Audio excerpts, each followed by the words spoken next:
الحمد للہ نحمده ونصلی علی رسوله الکریم اما بعد فاعوذ باللہ من الشیطان الرجیم بسم اللہ الرحمن الرحیم افتطمعون ان یؤمنوا لکم وقد کان فریق منہم یسمعون کلام اللہ صدق اللہ العظیم۔ معزز سامعین، آپ حضرات نے سنا گزشتہ درس کے اندر اللہ رب العزت نے یہود کی شرارتوں اور ان کی کارروائی کا ذکر فرمایا، تو اللہ رب العزت نے ان کو ساتھ ساتھ یہ بھی فرمایا وَمَا اللَّهُ بِغَافِلٍ عَمَّا تَعْمَلُونَ، جو کام بھی تم کرتے ہو اللہ رب العزت کی ذات اس سے غافل نہیں ہے۔ تو یہاں تک تو تھا یہودیوں کا ذکر، اب اللہ رب العزت ایمان والے لوگوں کو خطاب کر کے فرماتے ہیں افتطمعون ان یؤمنوا لکم، کیا تم امید رکھتے ہو اس بات کی، طمع رکھتے ہو اس بات کا کہ وہ تمہاری تصدیق کریں گے؟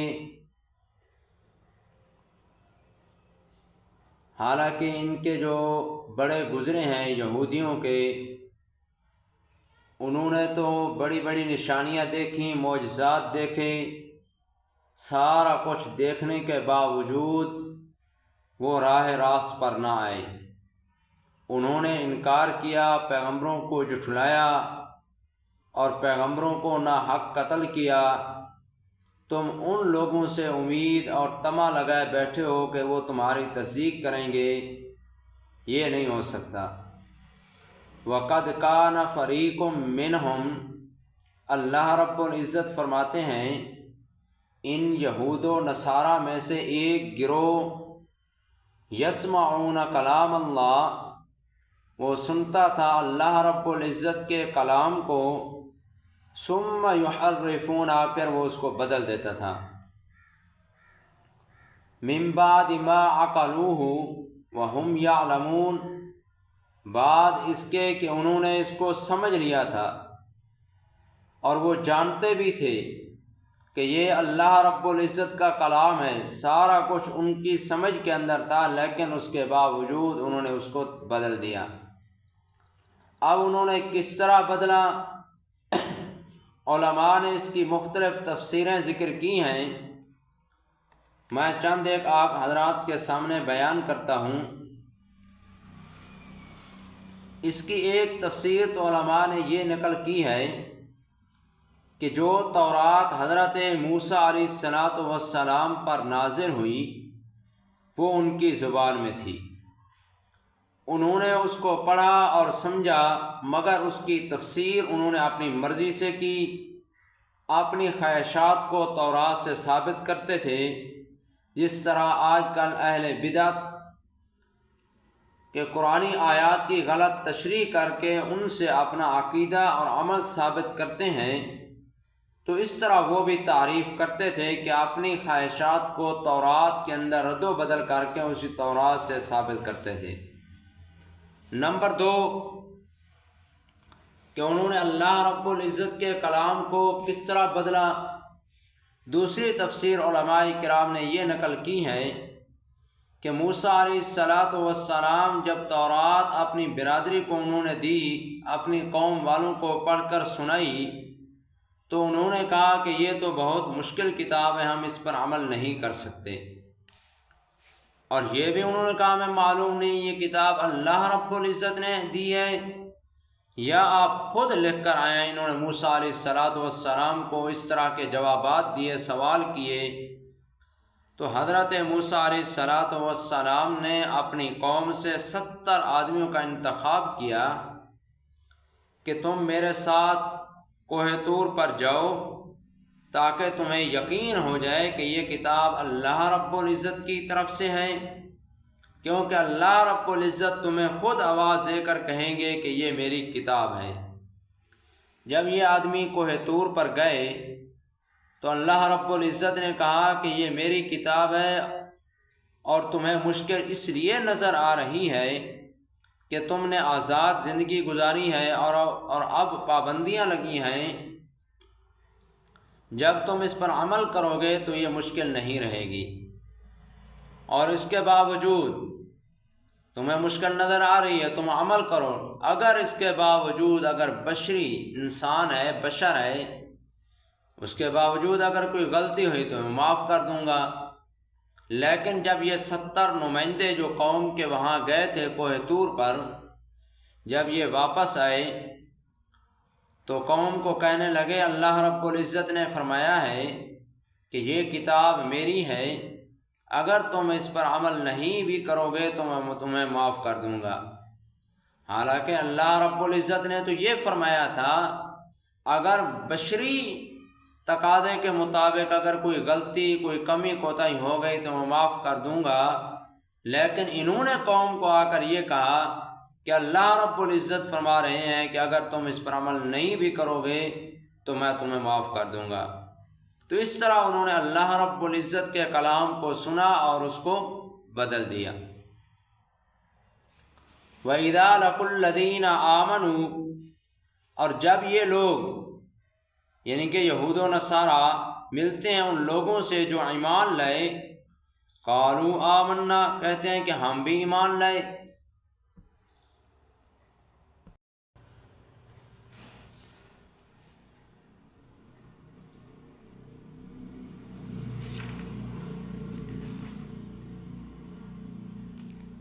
وَإِذَا خَلَا بَعْضُهُمْ، اور جب الگ ہوتے ہیں ان میں سے بعض کے پاس، وَإِذَا خَلَا بَعْضُهُمْ إِلَى بَعْضٍ، جب الگ ہوتے ہیں ان میں سے بعض کے پاس، یعنی جب یہ چھوٹے چھوٹے یہود و نصارہ جو مسلمانوں کے پاس آتے اور ان کو کہتے کہ ہم ایمان لائے، تو یہ جب علیحدہ ہوتے اپنے رئیسوں اور اپنے جو ان کے مذہبی پیشوا تھے، سردار تھے، ان کے پاس جاتے تو وہ ان کی بے عزتی کرتے ہیں، وہ ان چھوٹوں کو کہتے ہیں قالوا اتحدثونہم بما فتح اللہ علیکم، کیا تم بیان کرتے ہو ان کے سامنے اس چیز کو جو اللہ رب العزت نے تم پر کھول دی، تم پر ظاہر کی، تم ان کے سامنے یہ چیزیں بیان کرتے ہو، لِيُحَاجُّوكُمْ بِهِ عِنْدَ رَبِّكُمْ، تاکہ وہ جھگڑا کریں تمہارے ساتھ اس کے ذریعے تمہارے رب کے پاس۔ یعنی کہ بڑے جو یہود و نصارہ کے جو رئیس اور ان کے جو سردار تھے، وہ ان چھوٹے یہود و نصارہ کو کہتے کہ تمہیں کیا ہو گیا کہ تم مسلمانوں کو جا کر بتاتے ہو کہ ہماری تورات کے اندر یہ لکھا ہوا ہے کہ یہ اس طرح کا نبی آئے گا اور اس کے یہ خلفاء ہوں گے، اور یہ ساری چیزیں آپ ان کو کیوں بتاتے ہو کہ ہمارے پاس لکھی ہوئی ہیں؟ اگر تم یہ بتاتے رہو گے تو وہ تو تمہارے رب کے سامنے جھگڑا کریں گے۔ اے اللہ، ان یہود و نصارہ کو سارا کچھ معلوم تھا، ان کے پاس تورات اور انجیل کے اندر لکھا ہوا تھا اور ان کے پاس نشانیاں موجود تھیں، اس کے باوجود بھی یہ ایمان نہ لائے۔ یہ تو تمہارے رب کے سامنے جھگڑا کریں گے، لہذا ایسی باتیں ان کے سامنے، ایمان والے لوگوں کے سامنے بیان نہ کیا کرو۔ یہ بڑے جو تھے یہود و نصارہ کے، یہ اپنے ان چھوٹوں کو اس طرح انہوں نے سمجھایا۔ تو اللہ رب العزت نے ان کا تذکرہ فرمایا، افلا تعقلون، کیا تم عقل نہیں رکھتے؟ یعنی کہ وہ بڑے کہنے لگے چھوٹوں کو، کیا تمہیں عقل سمجھ نہیں ہے کہ تم یہ ساری چیزیں ان کے سامنے بیان کرتے ہو کہ اسلام سچا مذہب ہے، یہ نبی آخر الزمان ہے، کیا تمہیں عقل نہیں ہے؟ تو اللہ رب العزت فرماتے ہیں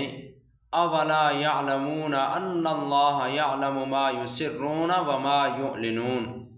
کیا ان یہود و نصارہ اور ان کے سرداروں کو معلوم نہیں؟ اللہ رب العزت کی ذات جانتی ہے جو کچھ وہ چھپاتے ہیں اور جو کچھ وہ ظاہر کرتے ہیں۔ انسانوں سے تو چھپا سکتے ہیں، مگر اس ذات سے کس طرح چھپا سکتے ہیں کہ جو ظاہر اور باطن سب کچھ جانتا ہے۔ ان اللہ علیم بذات الصدور، یہ اس کی صفت ہے، یہ اس سے کس طرح چھپائیں گے، ان کو یہ معلوم نہیں۔